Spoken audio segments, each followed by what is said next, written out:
Okay, let's unpack this.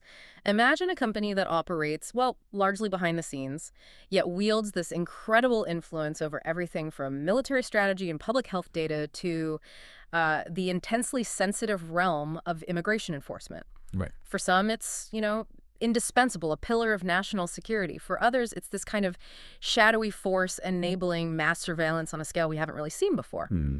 Today, we're diving deep into Palantir And technologies. it's fascinating, isn't it? It really is. What's truly striking about Palantir is this paradox. Despite its surging financial success, undeniable market momentum, it consistently finds itself right at the heart of these persistent ethical, legal, operational controversies, what many sources are calling its dark side. Yeah. So our mission today is to cut through the noise, pull out the most important insights from the sources you've shared with us, and give you, the listener, a powerful shortcut to being truly well-informed about Palantir's complex, often challenging role in the world. We'll uncover some surprising facts and hopefully keep you hooked. What's truly fascinating here, I think, is how Palantir hasn't just emerged, but really cemented itself as a central figure in, well, designing and deploying these AI-powered surveillance systems. Right. And this isn't just domestically, it's across the globe. If we sort of zoom out a bit, its very origins, its continuous operations, they reveal this unique, sometimes pretty uneasy intersection of cutting-edge Silicon Valley innovation and deep national security ambitions. Yeah, that fusion. It really forces us to consider the implications. That's a great point. So let's start at the very core of what Palantir does. From what the sources highlight, its fundamental capability isn't just data collection, right? It's more its unparalleled ability to aggregate and then deeply integrate these vast quantities of incredibly disparate data. Exactly. We're talking everything from public records, social media posts, to highly sensitive biometric data, even DNA samples.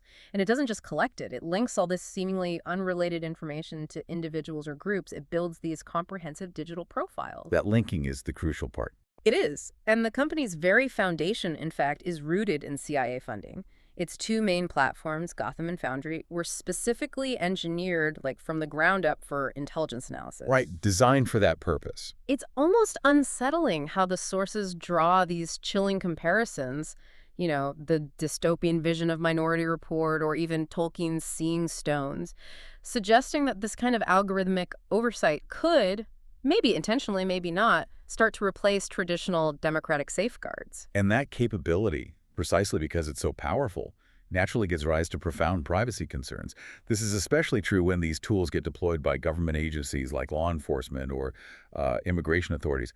The potential for overreach there is just enormous. Huge. And beyond privacy, there's a significant ethical challenge rooted in what's called algorithmic opacity. Okay, what exactly is that? Think of it this way. Palantir's software is proprietary. Its inner workings, the complex logic, the models within its AI algorithms, they're largely undisclosed. It's basically a black box. So this makes it incredibly difficult, almost impossible, for external bodies to scrutinize it, to audit for potential biases, or identify errors, or even predict unintended consequences. And that's a big deal when these algorithms are informing decisions that directly impact people's lives and freedoms. It's interesting because the sources do suggest that, well, early on, Palantir recognized some of these ethical tightropes they were walking. They apparently tried to put some safeguards in place. There's even a mention of an internal ethics hotline employees could use to report concerns, which was kind of amusingly dubbed the Bat Phone. The bat phone, right. And Palantir itself claims to have turned down a significant chunk, up to 20%, of potential revenue on ethical grounds. They cite examples like refusing work with tobacco firms or analyzing public Facebook data. So there was at least a stated intent there. While that intention is notable, the practical effectiveness of these internal safeguards, well, it's certainly been called into question. Think about the 2011 incident. Emails surfaced showing a Palantir engineer proposing really aggressive, maybe even illicit tactics like cyber attacks and donor tracking, specifically targeting WikiLeaks. Wow, okay.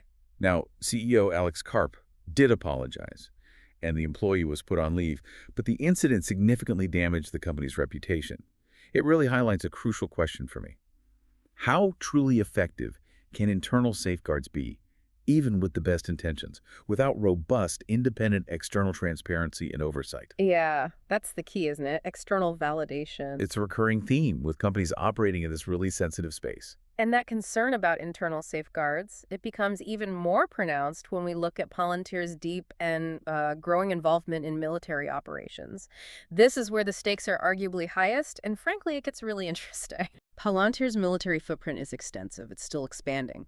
Just last year, August 2025, they landed this landmark $10 billion 10-year contract with the U.S. Army. 10 billion over 10 years, that's huge. It's huge, and it's not just another contract. It's designed to fundamentally modernize battlefield intelligence and logistics using AI.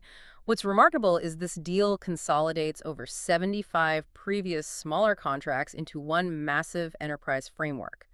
It gives the Army unprecedented purchasing flexibility for, real-time decision-making right on the battlefield. It's a complete integration. Indeed.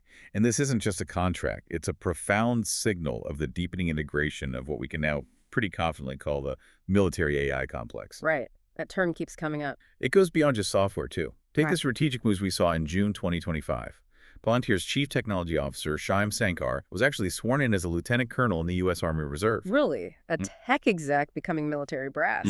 Exactly. He joined a new elite unit, Detachment 201, alongside executives from other major tech players like Meta and OpenAI.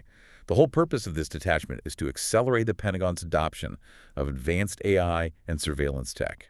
So embedding the tech mindset directly into the military structure. Precisely. And this builds directly on Palantir's earlier work, too. Remember when they took over Project Maven from Google back in 2018? Yes, after Google backed out because of employee protests. Right. Google withdrew due to widespread protests over using AI and drone video analysis. It clearly demonstrates Palantir's willingness to step into areas where other tech giants have, well, hesitated. And their reach isn't just confined to domestic military operations, is it? They have extensive international military involvement as well. Very much so. In January 2024, they formalized a strategic partnership with Israel's Ministry of Defense. This partnership specifically supports war-related missions, including using their Gotham platform for target management. Now, it's important to note, this has led to accusations from various critics. They link the company to alleged complicity in Israeli war crimes through its intelligence support to the IDF. There's even been discussion in the sources about creating a digital twin of Gaza to model civilian movements. That's a disturbing concept. It is. We're simply reporting what the sources state here, of course, giving you the full picture from the material provided. And this highlights another crucial aspect: the dual-use nature of these technologies. It's not limited to one side of a conflict. For instance, Palantir's Gotham platform is also actively used by Ukrainian military forces. Right, in their defense against Russia. Exactly. They're leveraging it to significantly enhance battlefield awareness and coordinate defense operations in their ongoing conflict. This really underscores how powerful these tools are, adaptable for similar purposes across very different geopolitical contexts. From the battlefield to domestic enforcement. That adaptable, dual-use nature of Palantir's tech is nowhere more evident or, frankly, more controversial than in its deep involvement with U.S. Immigration and Customs Enforcement, ICE. Yes, the ICE contracts are a major point of contention. Just in April of this year, 2025, they secured a $30 million contract for a new platform called Immigration SO. This system is reportedly aimed at tracking what are termed self-deportations and, perhaps more significantly, prioritizing the deportation of visa overstays. Which have traditionally been seen as civil, not criminal issues. Precisely. And the documented human rights concerns stemming from this involvement are, well, profoundly significant, as detailed in the sources. Take the 2017 initiative, the Unaccompanied Alien Children Human Smuggling Disruption Initiative. Okay. Palantir's ICM system was a key tool in that operation. It was specifically used to target parents and family members of unaccompanied minors who had crossed the border. This led to 443 arrests. 443 arrests. Yet only a small fraction, just 38 prosecutions, ultimately resulted from those arrests. Another deeply concerning incident: the August 2019 Mississippi workplace raids. Palantir's Falcon tip line and ICM systems directly facilitated the arrest of approximately 680 undocumented workers. This led to immediate family separations. These aren't just numbers, they represent real human impact. Absolutely devastating impact. And these actions haven't gone unnoticed by human rights groups, right? Not at all. Amnesty International, for example, has long argued that Palantir fails to conduct adequate human rights due diligence. They argue that through its technology, Palantir directly contributes to human rights violations against migrants. So what's Palantir's response to that?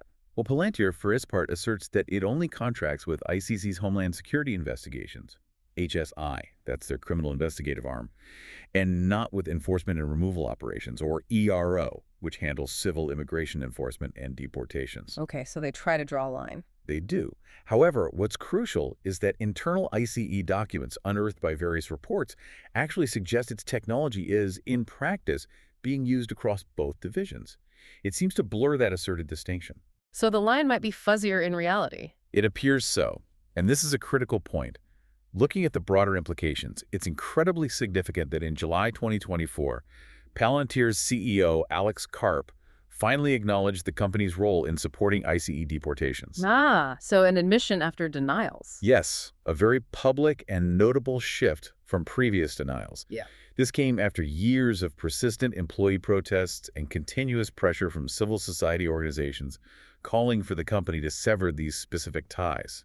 It really underscores the immense public and internal pressure these companies face regarding their ethical responsibilities. Shifting gears slightly, let's explore Palantir's role in predictive policing right here in the U.S. That's another concept that has itself sparked considerable debate. A very controversial area. The sources detail an undisclosed 2012 partnership with the New Orleans Police Department, NOPD.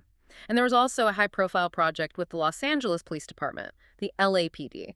That one, interestingly, was actually canceled back in 2019. Right, the LAPD pulled the plug. Why was that? It was terminated due to mounting accusations that its use was entrenching existing racial biases within policing. And crucially, it was failing to demonstrate any significant reduction in crime rates. So accusations of bias and lack of effectiveness, that's pretty damning. It is. And Palantir's Gotham platform is really foundational to these predictive policing efforts, isn't it? It seems to be, yeah. It enables this highly sophisticated geospatial analysis and predictive modeling by synthesizing these vast, disparate data sets, surveillance footage, license plate readers, criminal records, even social media activity. It connects these docs in ways that can highlight patterns, predict future activity, often creating hotspots or lists of individuals. Sort of pre-crime profiling. That's the concern many critics raise. And its international expansion in this domain is also notable. It's been adopted by police forces in Denmark, for instance, which actually required a legislative exemption to their strict EU data protection rules. They had to change the law to use it. Essentially, yes. And in Germany, its VRA system was central to investigating the September 2024 attack on the Israeli consulate in Munich. That case then led to significant constitutional complaints and widespread public petitions against its use, highlighting the deep public concern this technology can generate. Wow. Okay, moving to broader domestic surveillance then.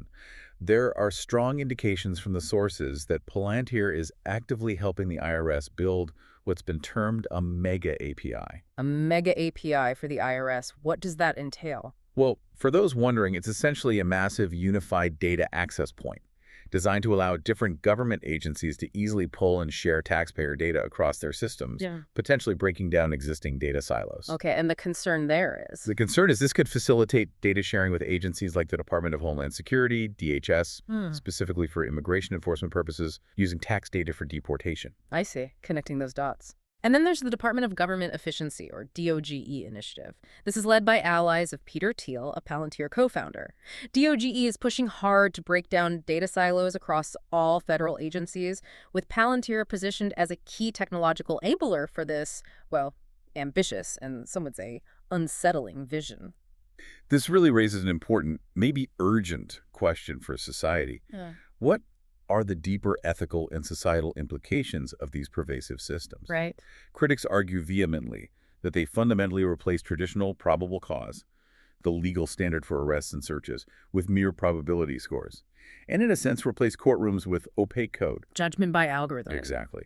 There's a real fear this could lead to a digital panopticon, that concept of pervasive, often invisible surveillance, where individuals feel constantly monitored, leading to self-censorship, control. Many see this mirroring the early foundational stages of China's far more expansive social credit system. That's a chilling comparison for many in the West. It really is. So what does this all mean for you, the listener? What we've really unpacked today is the core tension that Palantir embodies. It's this delicate, often precarious balance between embracing rapid technological innovation for, national security and government efficiency. Which are stated goals. Right, versus grappling with the profound ethical and human rights concerns that arise from mass surveillance, fundamental data privacy, and the critical need for algorithmic accountability. And all of this, let's not forget, is happening while Palantir's stock price has just continued its surge. It more than doubled already this year, with its market cap now exceeding an astounding $375 billion. And while Palantir consistently argues its tools are absolutely essential for national security, for preventing crime, they often state they build in privacy safeguards like robust audit logs. Critics remain deeply skeptical about the practical implementation of these safeguards and, crucially, the lack of independent oversight. That oversight piece again. Always. And the lines between military, intelligence, and even commercial applications are clearly blurring. Just consider the example of the marketing firm Stagwell. They are openly using Palantir's technology for what they call military-grade targeting in their advertising campaigns. Military-grade targeting for ads. That phrase alone speaks volumes, doesn't it, about the pervasive reach of these technologies? Yeah, it really does. That's a powerful point. As incredibly powerful AI systems like Palantir's become increasingly integrated into the very fabric of our society, from defense, healthcare, even to what ads you see, how do we as a society ensure that this rapid technological advancement genuinely serves humanity, that it strengthens democratic safeguards rather than, eroding them piece by piece? What role do you think true transparency and rigorous independent regulation should play in shaping the future of these? Well, these all-seeing technologies, it's a question we'll all need to grapple with.